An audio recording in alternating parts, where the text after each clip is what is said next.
Welcome to the Journey to Happy podcast, a podcast dedicated to help you in the process of getting out of your own way and letting go of the mental barriers that have been self-created that stand on the way of you and the emotional freedom and happiness that you so desire.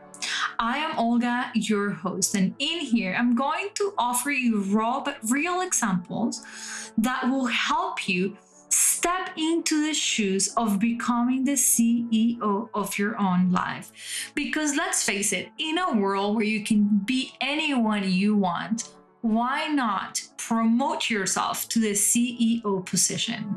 I cannot wait to see you inside.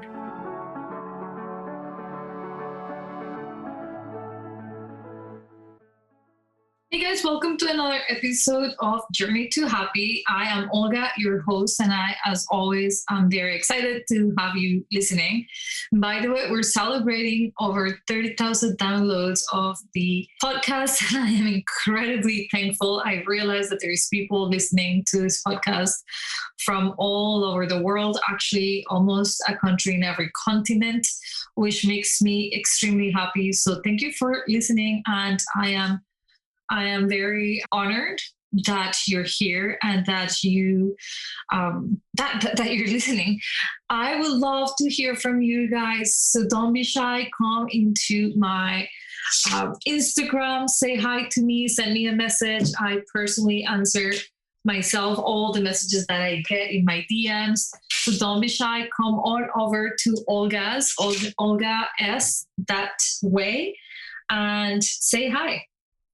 Okay, so what I have planned for today is to talk about boundaries because a client of mine asked me the other day, she's in my Reset Your Mindset membership, and she said to me, Olga, why is it that we have such a hard time saying no? And I thought that was such a great question that I was going to record an episode here in the podcast for it. So hang around if this is a subject of interest to you. I know it is for many people. We just love pleasing others so much that we feel really mean and bad when we actually mean to say no. And so we shy away from saying no. So I'm here to not just tell you why is it that we have such a problem with saying no, but why is it that it's important to have boundaries? And most importantly, how we get to establish those boundaries. So boundaries are the key ingredient to healthy relationships. I want you to memorize that. The key ingredient to healthy relationships.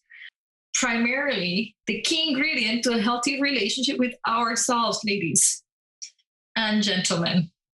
So if you want to have a really healthy relationship with others, begin obviously with yourself. Free yourself from the fears that stop you from creating healthy boundaries. Own your feelings so that you're not a victim. Say no. Say yes when you mean it. Say no when you mean it. Take pauses and have the courage to say what you mean. Okay. So what are these boundaries? Boundaries are all about embracing your free will. How easy is that? Embracing your free will. We all have a free will, except that we forget we do and we feel that we have to do things. When I'm talking to my clients, they often say, I couldn't say no. How could I? And I'm like, well, by saying no. Well, no, she'll get mad. She'll think I'm not good friend. And that's what gets us to trouble. We stop being authentic. We stop embracing our free will. Okay. So the biggest problem with no boundaries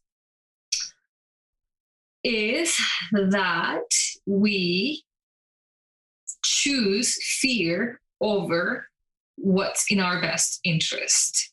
And so what happens from that, if those are the basis of our relationships, fear-based, fear of them being disappointed or mad or leaving us, we stop being authentic because we're not operating based on fear and not based on confidence.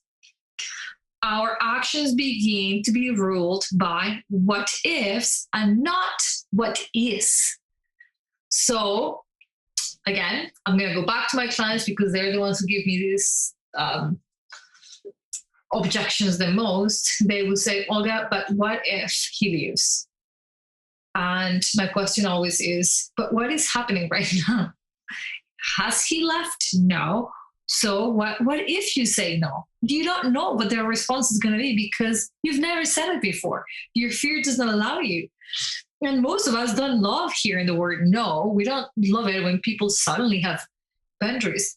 But we also don't run away from everybody who puts boundaries. In fact, that's how we stay. That's how we start respecting people around us, respecting their time. Using free will to choose love requires courage because essentially this is what I want you to choose: love over fear.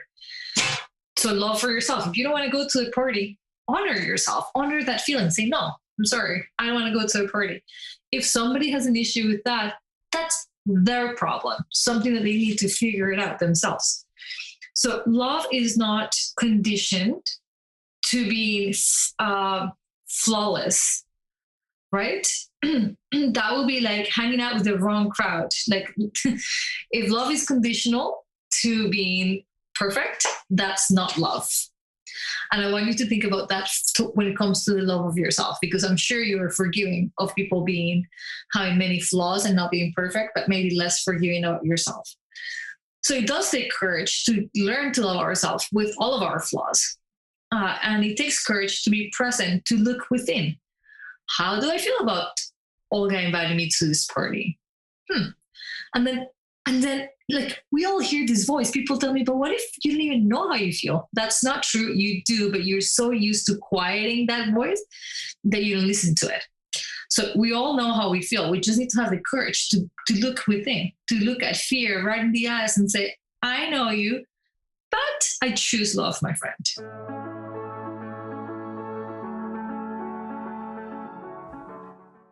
Have you been thinking that it's time to join a gym membership, only that for your mindset? Have you been wanting to be a part of a community where your self-growth is what's being supported? Do you want to have a life coach in your back pocket, easy to reach at any given point? If you've been thinking that this is something for you, Reset Your Mindset might be exactly what you're looking for. It's my newest membership program where you have me on a regular basis answering your questions, where you will get monthly mindset trainings with some of my best tools and most recurring theme subjects in my coaching practice. You will also receive a work along workbook to move along, and you will have Zoom group calls with me to get your questions answered and to process some of those heavier emotions that you just don't know what to do about. If this sounds interesting to you, check out my website at www.olgasway.com and look for Reset Your Mindset membership program. I cannot wait to see you inside.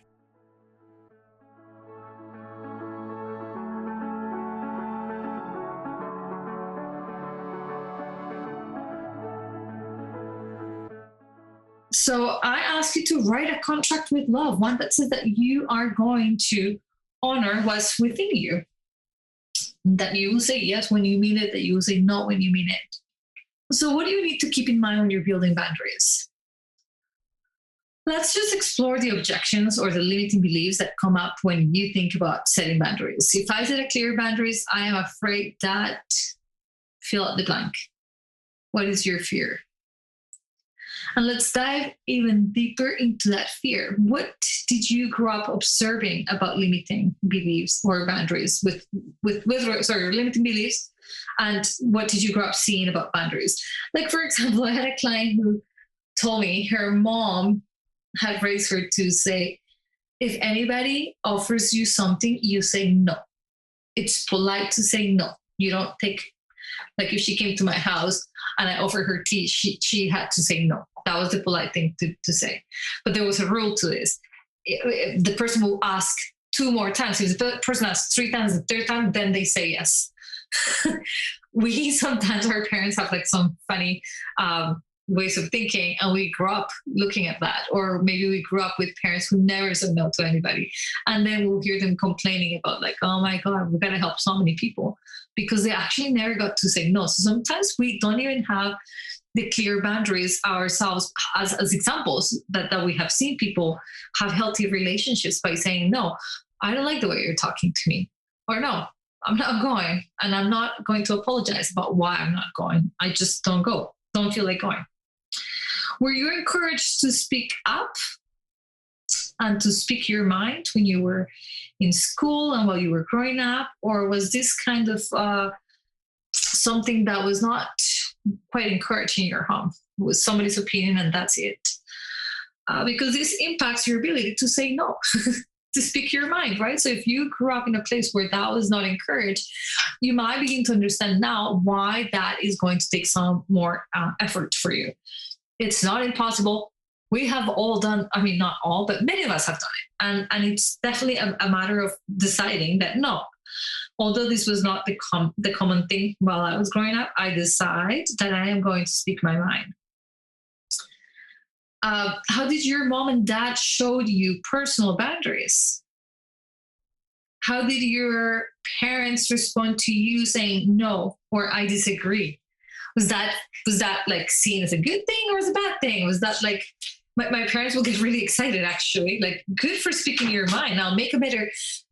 They would encourage me to make better arguments, to build them up with more logical reasons. And that was exciting because they stimulated that part of my brain. But if you didn't have that, then, well, no wonder it feels a little bit difficult, but you can totally work on that. Now, I want you to ask yourself, what do you think is the worst case scenario you start setting up boundaries in your relationships with regards to your body, your confidence, your self-esteem? What do you think will come up if you have boundaries? If you start saying no when you mean it, yes when you mean it, and only when you mean it. Boundaries are not a protection. It's not like a wall that you're building between you and other people. It's the opposite. Boundaries is a way in which we can relate to others without forgetting who we are, without ignoring our inner voice, but from a place of honoring who we are. So I am standing here with you, honoring my entire presence.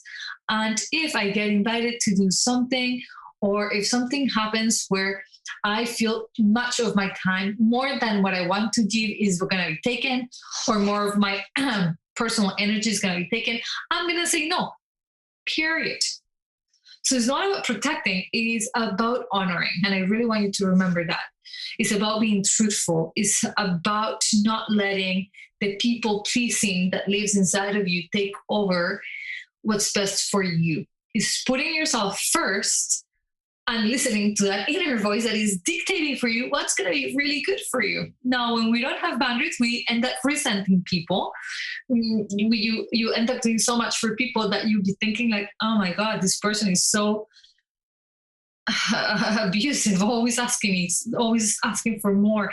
And the more I give, the more they take. They're draining me. It's not that they're draining you, it's that you're giving everything. You're not sharing, you're giving. So learn to share your energy when you feel like it. You're the boss, you decide. And so what I mean by sharing and not giving is that if you've got one sandwich, give half, share it, but leave some for you. The problem with lack of boundaries is that we give and give and give and give and leave nothing for ourselves. And then we resent the takers. Makes no sense. It's not their fault. You're the one who's giving. And if you want to give, do it from a place of love so that you leave some for you and so that you give only when you feel that you've got the extra mental space to listen to this person, the extra emotional energy to be involved in this, the extra, money, whatever it is that you're giving. And then learn to draw the line when it's enough. It's enough of what you're willing to give to others. We can all be, I'm extremely generous, and I'm also extremely good with my boundaries because they keep me healthy, alive, and connected to the people I love most in healthy dynamics. I know that you probably have been already, if you struggle with boundaries, you have been in relationships where it's not balanced. And it's not balanced because you haven't set the right boundaries. So when we set boundaries, people respond really well. They learn to appreciate our yeses more because they know that they don't get it every single time. So when they do have a yes, they just appreciate our presence. Now, why is it so difficult to say no? Because we have generally, it has a bad reputation. It feels like we think we've been told or we have told ourselves stories about no, and they're never positive. So no feels like it's an abrupt end to something. There's nothing after that. That's just an illusion. Me not going for coffee with you doesn't mean that I'm never going to see you again. It means that today I don't want to go for coffee.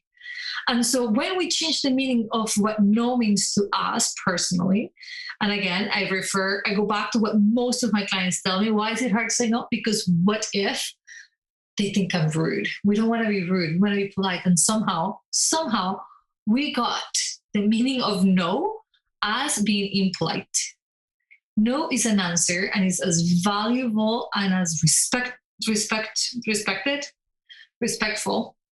as saying yes, maybe, let me think about it. So while you're trying to learn boundaries, I would suggest that you really take a pause from the moment that you're asked or something gets requested or an exchange of energy is going to happen. Take a moment and a pause and inhale and exhale and think to yourself, how do I feel about this? What does my inner self say? And if you want to go, say yes. But if you don't, honor that and just practice the saying no. And here's an extra challenge. Once you get really good at saying no, then practice saying no without an explanation. Can you come to the party? Nope. That's it. And no. And this is just for the practice, because I want you guys to get really comfortable saying no without feeling like you have to then give a really convoluted answer as to why you can't. That is justifiable. We always want to be accepted somehow and like still be viewed under a positive light. And because we believe saying no is going to bring us to a negative light, we then have to make up a long story. So that'll be an extra challenge. And the last thing I'll say about this is that if you're willing to set boundaries, then you also have to grow skin and wear the big girl pants to allow others to set boundaries with you. Because if you are so willing to give, I bet you anything you're also willing to take and you don't see it. So when somebody says no to you, don't take it personally. Understand that they're setting a clear boundary. They don't feel like it. It's about them, not you. Don't take it personally and be happy when people are honest around you that they can say no. That means they are celebrating and creating a healthy dynamic with you. So I'm going to leave you with that. I hope that you find this helpful. Again, I would love to hear from you guys. If you thought this was helpful or not, put it to test. See if it works for you. What does boundary means to you? If you're interested in this subject and you want to know more, I so encourage you to join my Reset Your Mindset membership. There is so much in that membership with regards to boundaries and other things that are related to healthier relationships. You get a workbook, so you get a lot of reflection questions. You get to speak to me live a couple of times a month and ask me questions about the implementation of not just boundaries, but so many mindset subjects that we cover within the membership. Boundaries being one huge one. In general, relationships. So relationship is one of the 4 pillars of Reset. And this is one subject that comes up often and that I dive in with all of my heart, because if there is something I love coaching people through is setting healthy boundaries so that they have long-lasting relationships with themselves and with others. All right, that's it for today. May you be healthy, may you be happy, may you be free from suffering, and may I see you at some point come through one of Olga's Way services. I cannot wait to hear from you, so please review this podcast, give it a like, give it a comment, and come join me in Instagram. We'd love to see you.